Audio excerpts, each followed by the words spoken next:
What's going on, guys? It's Lance Corey with Thrashin Supply, and we are back for another bike check. Today, I have none other than Jake Weber. Jake's part of our design team at Thrashin Supply. He rode out today on his FXR. We're gonna hear about it, learn about it, why he bought this bike, what he's done to it so far. Let's get into this right now.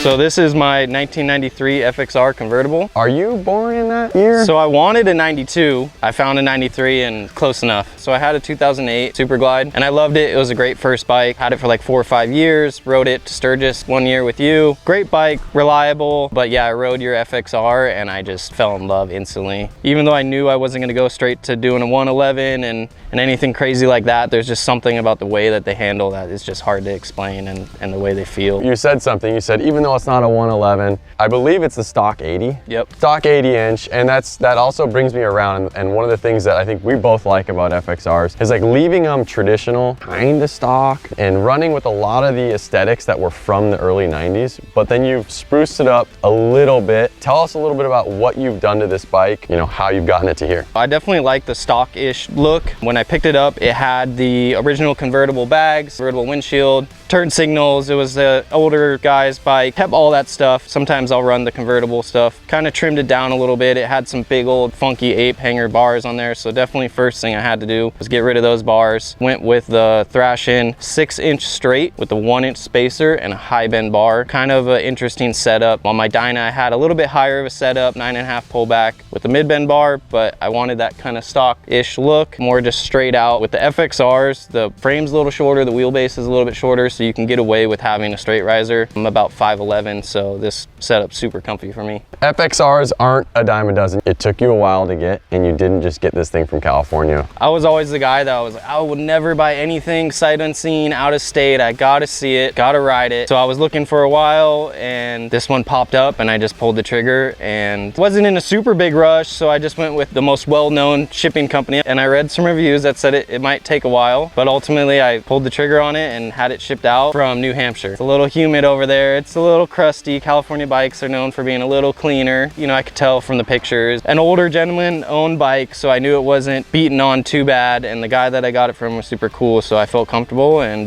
took about 3 months to get here, and I was definitely dying at the end of it to get it. And I remember after it took 3 months to get here, you rolled it off the flatbed, and we were like, we're going to Death Valley this month. I know you did the basics, like you were saying, you did the bars and risers, you might have thrown an exhaust on it, and saddlebags, and it hasn't changed much since, but I know that you did a couple things improve on it, you know, rideability. So definitely performance. After doing bars and risers, first thing I always do to my bikes is I have to do exhaust. I went with the Thrashin OG exhaust system. I got the fueling dog ball baffle in there, the Mikuni carb, and that definitely woke it up a little bit. Nicer air filter, Mikuni carb, our OG Thrashin stainless exhaust. In terms of comfort, what do we got going here? Foot controls are important as well. You know, your 2 points of contact on the bike are your handlebars and your feet. So threw on the Thrashin P54 pegs and the P54 slims on the rear. I guess your other point of contact would be your seat. Found this seat at the shop. Got the Mustang demo seat on there, so definitely got to get a different seat. Back in the day, we used to sell quite a bit of Mustang seats at the shop. They obviously sent us demo seats of the most sold seats that we would sell so we could let guys try them. We've moved away from selling seats at our shop in the last couple years, so this was kind of sitting in the back. Jake took it over and he hasn't got a new one since. I like the Mustang seats because they're round in the back. I hate that super flat feeling, so it's a super comfortable seat. Also have a set of bags on here. I even think you rode with these bags for the weekend. Fun fact, Lance and I designed these about 7 years ago. Central saddlebags. I have the big convertible bags, which are sick. I love these for just ripping around town, and yeah, we even did Death Valley, and then I had the Mission duffel laid over it, and that was enough for a 5-day trip. Why don't you give us a little rundown of these foot controls, what you have? Got the Thrashin chrome shift lever, got the Thrashin billet shifter tip, the adjustable shift linkage, all that together just makes for a more responsive shift, and it just looks great. On this side kind of follows up with all the other foot controls. The part that's always scary when you're buying a bike that's almost 30 years old is you really don't know who's fully owned it, who's worked on the engine. How many miles did this bike have when you got it? Yeah, it had 36,000 miles about when I got it. I know, you know, never had any motor work done, which in my opinion is better. I don't want anyone in there messing with it that I don't know who did it. So definitely have plans to probably do a cam and clean it up a little bit. Like I said, it's a little crusty, but it's almost 30 years old. So for being that old, it's in great condition and a great platform to build off of. 30 years old and only 30-something thousand miles on it. If you really like think about it, it's like 1,000 miles a year. Yeah. It's really nothing considering how old the bike is.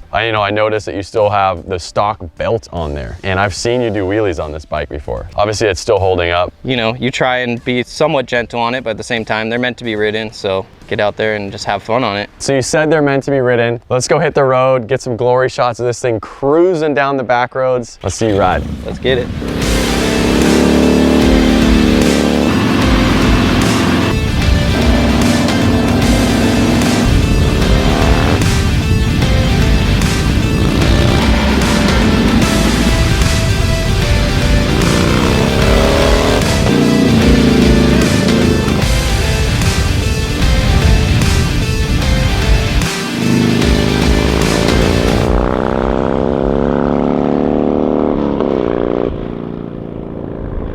Thanks guys for checking out my bike check on my 1993 FXR convertible. Check out the links. We got a bunch of other bike checks, and we'll see you later.